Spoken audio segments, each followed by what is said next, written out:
In today's video, we're going to talk about the big mistakes that could have a huge impact or potentially jeopardize your future retirement income.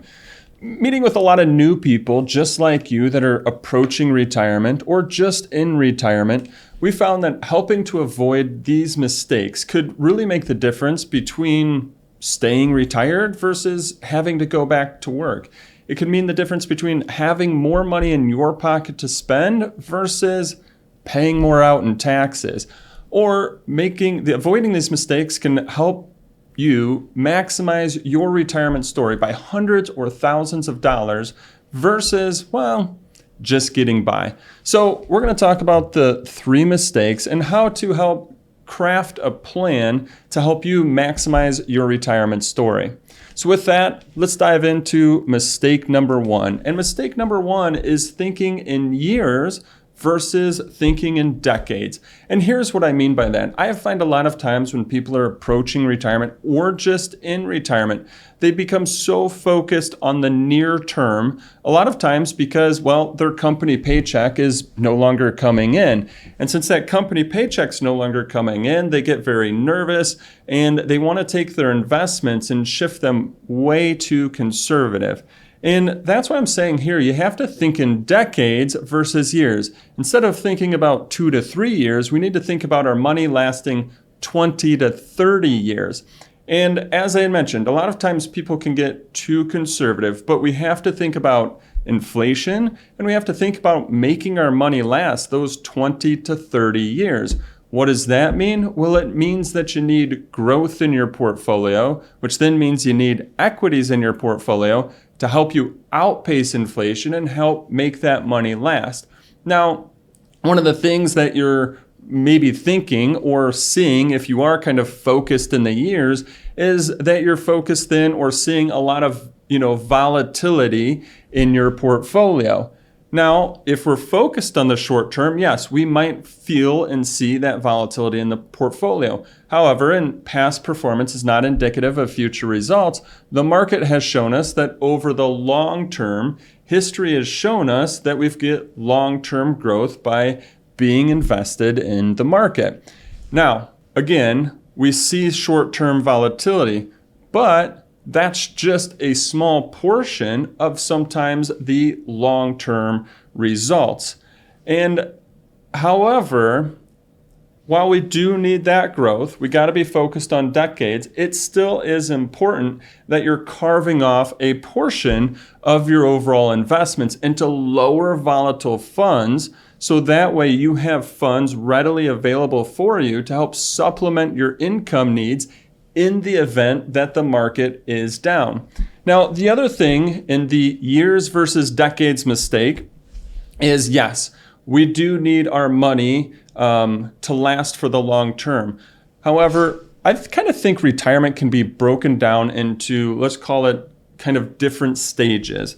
The first stage that you can have is the go-go stage, where you're youngest and healthiest. And this is where you want to, do all of the activities, do the travel, do the things that you've worked so hard to save up that money for. Then you're going to hit a time period in life where you have kind of the slow go phase, where you're just not going out or doing as much, and maybe health things start to kick in a little bit. And so how are you looking at your plan, and are you constructing a plan? And what I like to call it is front loading a plan. Are you front loading a plan where you're going to have and spend potentially more money up front in those go-go years, but again, having that decade focus where you're making sure that there will be money to also help last that 20 or 30 years that you might need the money to last. Now, the last thing in the years versus decades, and then I'm going to wrap up on this mistake and tell you how things to focus on when constructing your plan. The last thing in years versus decades is family wealth planning. So we work with some clients that, part of their goals and their purpose of their money is not to necessarily, use some of it for their lifestyle and what they want to do, but is to pass on a legacy. And so if their focus is also to pass on a legacy to their beneficiaries, like their children, then yes, you want to have money carved off for upcoming years, like I had mentioned, in the lower volatile funds, but if your focus is also to pass on that legacy, well, think about it this way. You're not only taking the purpose of some of that money, you're not only investing for your 20 to 30 year retirement, but you're investing way beyond that because you're investing for your beneficiaries or your children's lifetimes as well. And so that's why, kind of using this to say, hey, don't forget, we need growth in our portfolios for our future. A lot of times in retirement or close to retirement, people can go too conservative. Now, I'm not saying it all has to be in the growth side of your portfolio. As we had mentioned, we want to carve off some into those lower volatile funds to help supplement your upcoming income needs. And that kind of leads me into what can we do to help craft a plan so that we're not making the mistake of thinking just in upcoming years versus thinking in the decades that we need the money to last.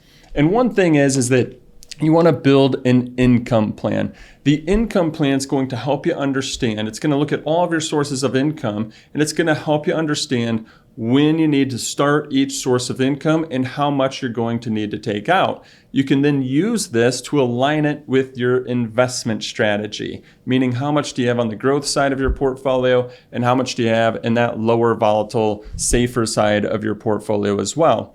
The other thing that you want to make sure that you're including and thinking about is inflation, the cost of goods and services going up over time, and building a plan that will last potentially 20, 30 years or longer based on whenever you're retiring. So hopefully that helps you not make the big mistake of focusing just on years, and we want you to focus on helping to construct a plan in which your strategy and your plan is going to last decades and support you for as long as you live. Now, the second mistake that we see when it comes to retirement income is in regards to Social Security. It's taking Social Security too early versus delaying Social Security and taking it at a later date.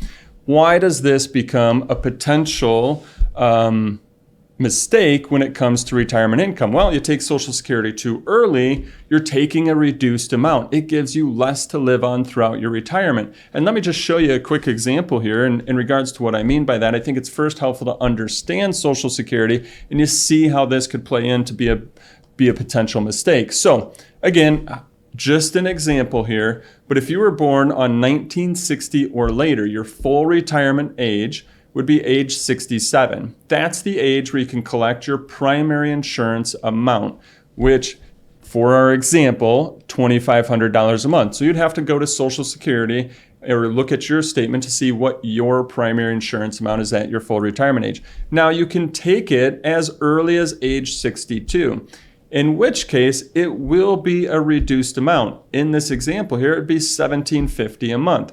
Now, you can take it at any age between 62 and your full retirement age, and it'll just be prorated based on when you take it.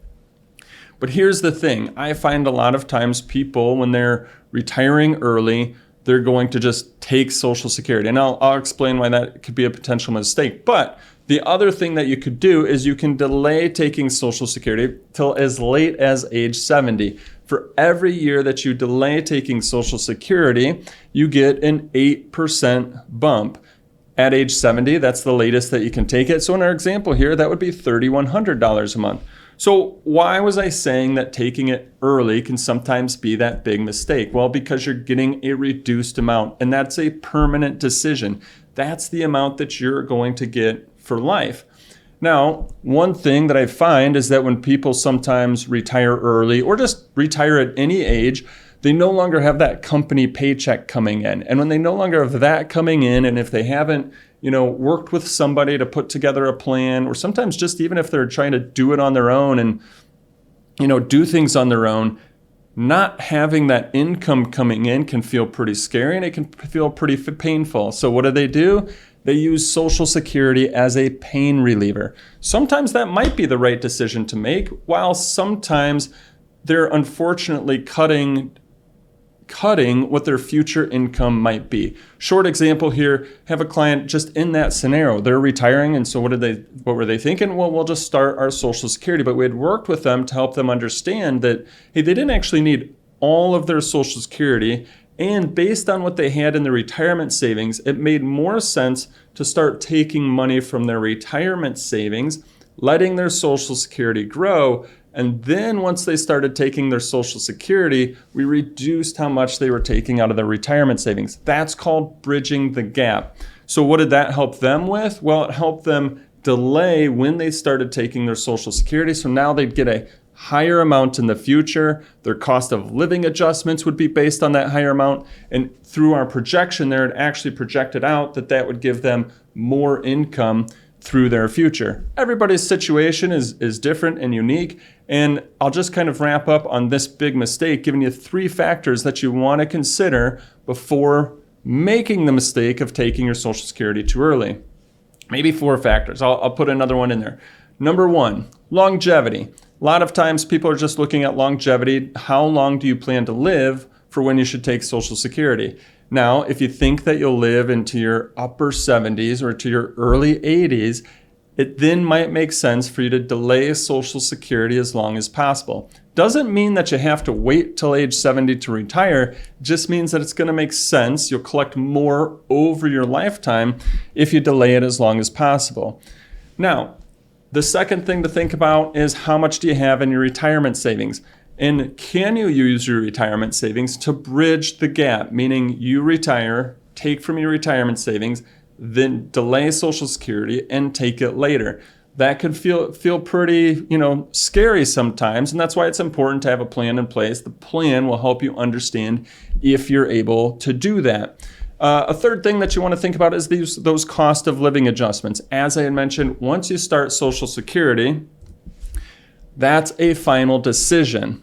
So let's just say based on inflation, et cetera, the government's giving a cost of living adjustment of 4%.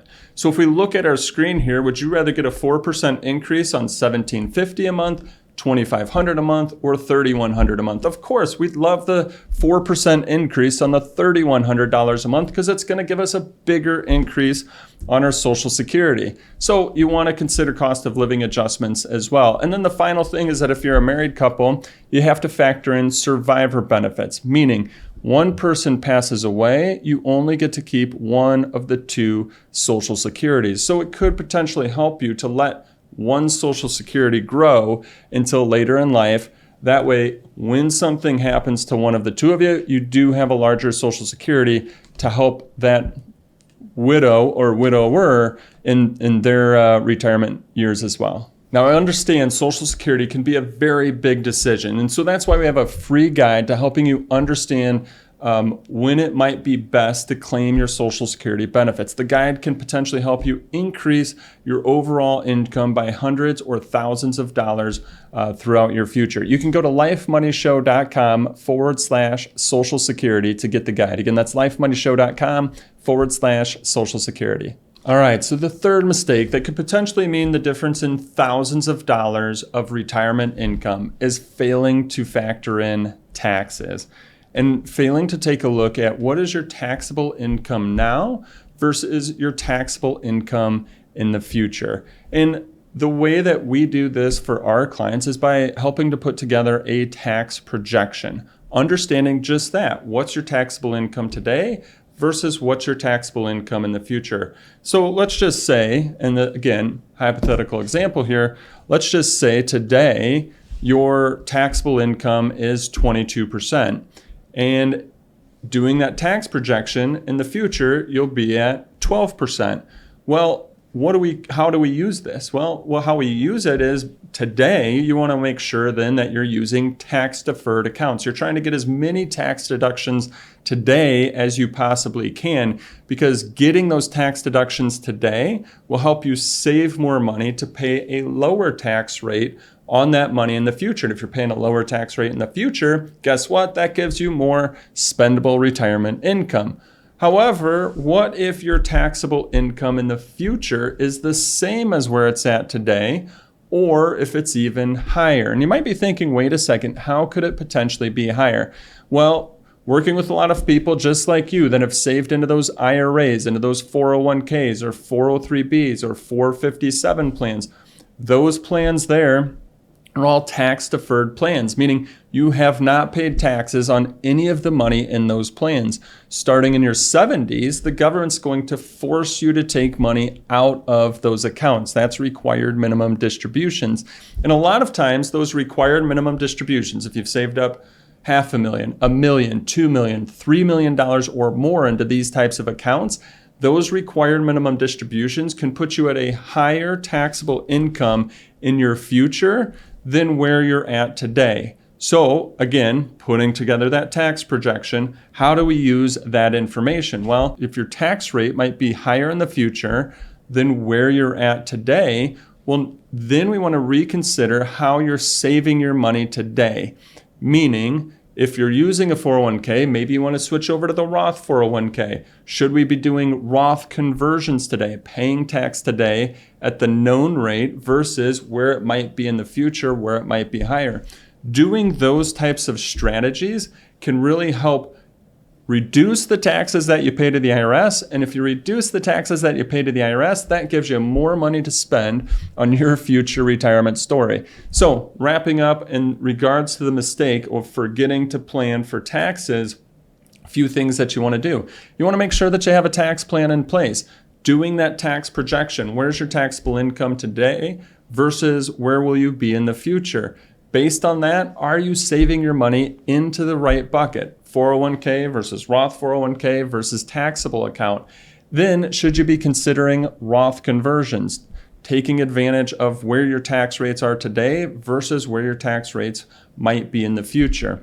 So hopefully it helped you to kind of understand that when it comes to taxes, but I realize that's just kind of a short stint on taxes. Now, we do have a free guide to unlocking hidden tax savings opportunities. You can get that at lifemoneyshow.com/taxes. Again, lifemoneyshow.com/taxes. So hopefully understanding these 3 mistakes can help you avoid some of the things that we talked about earlier, can help you avoid just getting by and instead help you maximize your future retirement story. It can help you avoid paying more in taxes and instead help you keep more in your pocket, therefore giving you more retirement income to spend. Hopefully you found this video to be of value and benefit. And if you're looking to see more videos in regards to retirement income or how to reduce the taxes on your IRAs and 401ks or how to optimize your Social Security, subscribe to our YouTube channel as we're coming out with new videos each and every week on topics just like those. Also, if you want help avoiding these mistakes in your retirement, wondering when you can retire, how much you can spend in retirement, and how to help minimize the taxes on your IRAs and 401ks, that way you can help maximize your future retirement story. Well, if you're looking for help in those areas, you can go to lifemoneyshow.com and click on the Work With Us tab. Thanks, and have a great day.